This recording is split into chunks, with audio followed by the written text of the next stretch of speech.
జై భీమ్. ఎల్ఐసి డబ్బులన్నీ ఆదాను అకౌంట్లకి 32,000 కోట్లు స్వాహా చేసినారని మీడియాలన్నీ చెప్తున్నాయి. మళ్ళీ ఈ ఎల్ఐసి ఏజెంట్లు మేనేజర్లు ఎందుకు ప్రెస్ మీట్ ఇవ్వకుండా మౌనంగా ఉన్నారనేది తెలియజేయాలని కోరుకుంటున్నాం.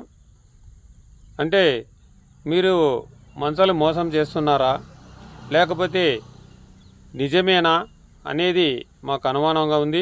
దయచేసి గ్రూపులో చూసే ప్రతి ఒక్కరూ ఈ ఎల్ఐసిలో ఎవరైతే చేసినారో వాళ్ళందరూ లోన్ల ప్రకారంగా లోన్లు తీసుకొని వాళ్ళని బాగుంటుందని నేను అనుకుంటున్నాను.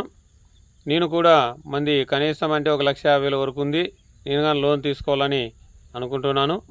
దయచేసి ప్రభుత్వాలు ఎప్పుడే కానీ మనుషులు మోసం చేయడం తప్ప వాళ్ళకి న్యాయం చేయడం మటుకు చాలా ఇబ్బందికరమైన విషయమే. గత 10 సంవత్సరాలలో కొన్ని కంపెనీలు కానీ ఈ విధంగానే చేసి ప్రజల సొమ్ముని పెద్ద అకౌంట్లలోకి ట్రాన్స్ఫర్ చేయడం చాలా బాధాకరమైన విషయం.